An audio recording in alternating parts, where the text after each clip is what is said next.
CNE news में आप सभी का स्वागत है और अब लेते हैं खबर विशेष की ये खबर। देश के पूर्वी राज्य मणिपुर में हिंसक और दर्दनाक घटनाओं के साथ कांगपोकपी जिले में 4 मई को भीड़ द्वारा 2 महिलाओं को नग्न परेड कराने पर देश में अब भी रोष और गुस्सा व्याप्त है।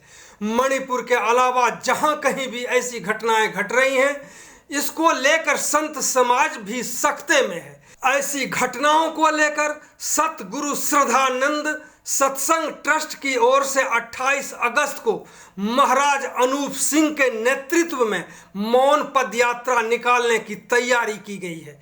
दावा किया जा रहा है कि चंडीगढ़ में आयोजित इस मौन पदयात्रा में शहर के हजारों लोग शामिल होने वाले हैं। संत अनूप सिंह ने सभी से अपील की है कि मौन पदयात्रा में कोई भी व्यक्ति, किसी भी समाज के लोग या संगठन झंडा डंडा लेकर ना पहुंचे। तो सुनते हैं संत अनूप सिंह को, उन्होंने मौन पदयात्रा को लेकर क्या तैयारी की है और क्या कहा उन्होंने इस पूरी घटनाओं को लेकर।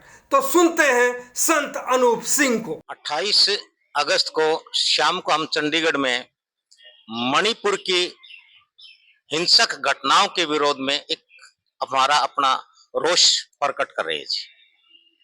उसमें हम सेक्टर 16 स्टेडियम से चलते हुए 17 होते हुए और प्लाजा तक आएंगे। हमारी मौन पद यात्रा होगी जी। इस रोष प्रदर्शन के जरिए हम पूरे देश में एक ये जो संतों का जो संदेश है, महात्माओं का जो संदेश है, ऋषि मुनियों का जो संदेश है, भारत की जो भूमि ऋषि मुनियों की जो भूमि रही है, आज तक पूरा संसार मतलब जो है भारत की अमन और शांति की जो है का लोहा मानता था, विश्व गुरु मानता था। उसी हम चाहते हैं कि दोबारा से हमारा देश मतलब जो है हमारे देश में अमन हो, चैन हो, सुख और शांति हो। इस प्रकार की हिंसक, बर्बर, दर्दनाक, अमानवीय घटनाएं कहीं पर ना हो जाए। क्या जो 28 अगस्त को आप कार्यक्रम करने जाए, प्रशासन से अनुमति मिल गई या परमिशन ले लिया आप लोगों ने?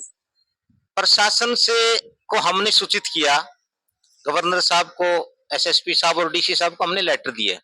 हमने कहा भी हम एक मौन पद यात्रा यहाँ इस इतने से क्षेत्र में निकालना चाहते हैं और उसके लिए मेरे पास पुलिस हेडक्वार्टर से फोन भी आ चुका है और वो मुझसे पूछ रहे थे कि जी आप किस तरह से क्या करेंगे। तो मैंने उनको बता दिया कि जी हमारा इस प्रकार का कार्यक्रम रहेगा। आप ये बताएंगे कि जो संत समाज है, आप किस संत समाज से जुड़े हुए हैं, किस ट्रस्ट से जुड़े हुए हैं, ताकि लोगों को यह भी पता चले, क्योंकि आपके काफी अनुयायी हैं यहाँ पर, उनको पता चले कि आप उनके समाज की तरफ से ये कार्यक्रम हो रहा है। हमारा विशुद्ध जो तपस्वी, हमारे ट्रस्ट का नाम है सतगुरु श्रद्धानंद सत्संग ट्रस्ट।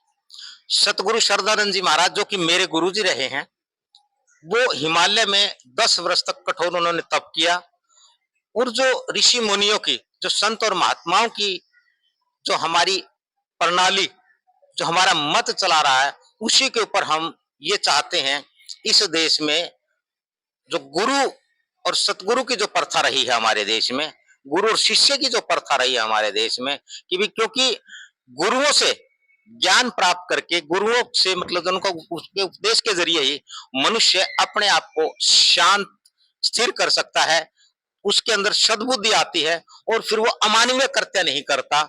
सनातन धर्म की बात जो हमारा पुरातन हमारा सनातन जो धर्म है, जिसमें मतलब यही कहा गया था कि भाई मनुष्य को केवल मनुष्य के कर्म करने चाहिए, उसको किसी भी प्रकार का अमानवीय कर्म करना नहीं चाहिए। उसी को लेकर के हमारा ये सतगुरु श्रद्धानंद सत्संग ट्रस्ट लगातार प्रयासरत है। जो 28 अगस्त का कार्यक्रम है, इसका किस तरह से आपने कार्यक्रम रखा है, जो प्रशासन को भी जानकारी मिले, लोगों को भी जानकारी मिले, आपके समर्थकों को भी जानकारी मिल जाए, ताकि अनुशासित ढंग से वो आपके साथ हो सके? निश्चित रूप से हम अनुशासन सबसे पहले चाहेंगे।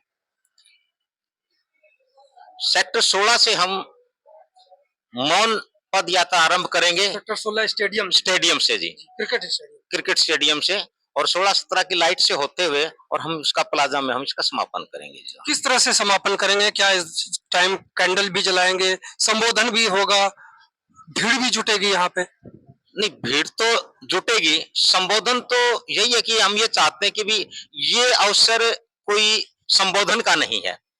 अगर मीडिया आता है, मीडिया जब हमसे सवाल पूछता है तो निश्चित रूप से उसके उनके सवालों के जवाब संबोधन के रूप में दिए जाएंगे जी। अपने अनुयायियों को, जो समर्थक हैं आपको, उनके लिए कोई आपसे कोई अपील करेंगे? हाँ, उनसे मेरी अपील है कि जितने भी हैं ज्यादा से ज्यादा संख्या में इस रोष प्रदर्शन में शामिल हो और इस मानव को एक संदेश दिया जाए और ये सभी ये बात जान ले कि भविष्य में इस प्रकार की घटनाएं हमारे यहाँ आसपास ना हो।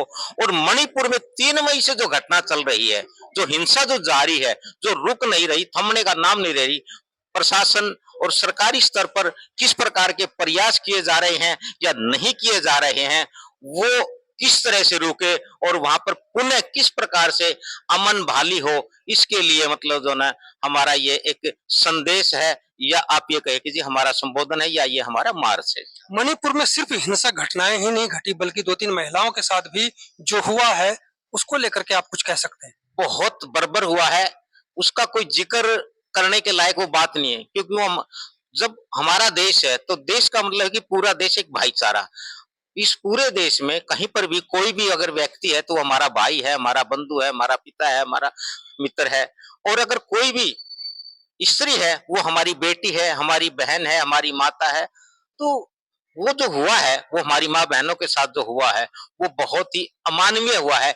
ये कम से कम शिक्षित और सभ्य मानव की करतूत नहीं कही का कर्म नहीं कहा जा सकता। ये तो एक अमानवीय, मतलब पशु भी शायद इस तरह का मतलब बर्बर व्यवहार ना करता हो कामवश होकर के, जिस प्रकार का वहां मतलब जो है मानव ने मानवता को शर्मसार किया है। मानव ने मानवता को शर्मसार किया। इसी के खिलाफ 28 अगस्त को मौन पदयात्रा है, जो सेक्टर 16 स्टेडियम से शुरू होकर के 16-17 लाइट पॉइंट होते हुए प्लाजा में आने की बात कही जा रही है। और प्लाजा में समापन के दौरान संबोधन भी होगा, कैंडल भी जलाए जाएंगे, जैसा कि महाराज अनूप सिंह ने बताया। बहुत बहुत धन्यवाद आपका। हाँ, श्रद्धांजलि अर्पित की जाएगी तो निश्चित है कि भी कैंडल मतलब जो है जलाई जाएगी। और आपके जरिए, आपके चैनल के जरिए मेरी आपसे और समूचे समाज से सबसे अपील है कि 28 अगस्त को शाम को 4 बजे शुरू होने वाले इस रोष प्रदर्शन में सभी लोग शांत चित्त जो ना शामिल हो और एक इस बात का एहसास कराएं, इस बात का मतलब यकीन दिलाएं सबको कि भाई ये नहीं होना चाहिए। और जो करने वाले लोग हैं उनको भी ये लगे कि भी तुम्हारा विरोध हो रहा है और भविष्य में भी कोई इस प्रकार की घटनाएं कहीं करे तो उसको ये लगे कि ये घटनाएं अमानवीय घटनाएं, असामाजिक घटनाएं अच्छी नहीं है और ये नहीं होनी चाहिए। CNE न्यूज के साथ बने रहने के लिए आप सभी का बहुत बहुत धन्यवाद।